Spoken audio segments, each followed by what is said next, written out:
Inilah kisah sejarah asal-usul ayat kursi yang sangat menakjubkan dan penuh peristiwa ajaib.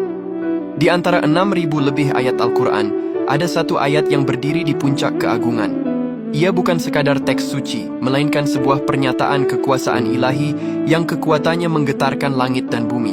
Ayat suci itu adalah bernama ayat kursi, yaitu ayat ke-255 dari surah Al-Baqarah. Ayat kursi adalah ayat Madaniyah.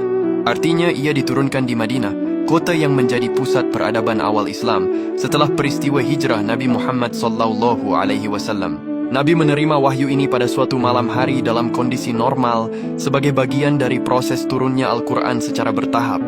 Momen turunnya ayat ini penuh dengan suasana dramatis. Diriwayatkan, saat wahyu agung ini dibawa oleh malaikat Jibril, seluruh alam menyambutnya dengan penuh penghormatan.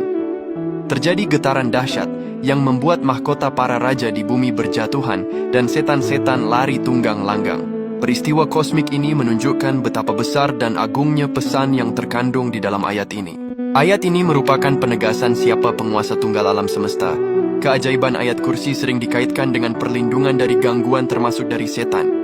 Sebuah kisah terkenal datang dari sahabat Abu Hurairah radhiyallahu anha.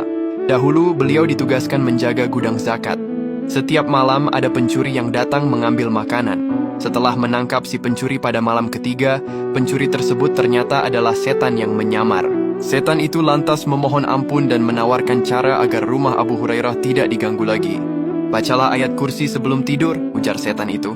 Maka Allah akan mengutus malaikat menjagamu, dan tidak ada setan yang berani mendekatimu sampai pagi.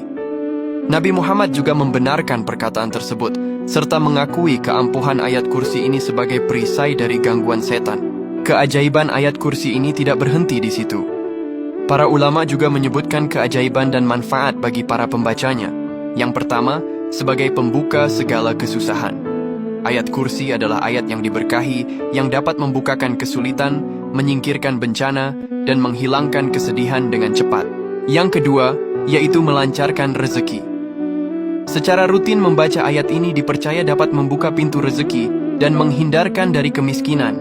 Yang ketiga, yaitu sebagai perlindungan saat keluar rumah. Jika dibaca saat keluar rumah, Allah akan mengutus 70.000 malaikat untuk melindunginya dari segala arah. Manfaat yang keempat, yaitu sebagai tiket surga dan ketenangan jiwa.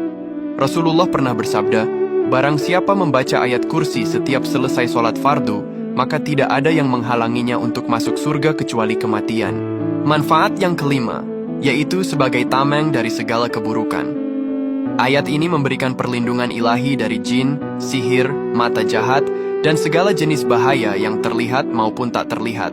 Dan manfaat yang keenam, yaitu memudahkan sakaratul maut. Membaca rutin ayat ini juga dipercaya memudahkan proses sakaratul maut, atau saat pencabutan nyawa. Jadi, ayat kursi adalah sumber ketenangan jiwa dan keamanan fisik. Mengamalkannya berarti menyerahkan diri sepenuhnya kepada Sang Penguasa Tunggal yang tidak pernah tidur dan tidak pernah lelah mengurus makhluknya.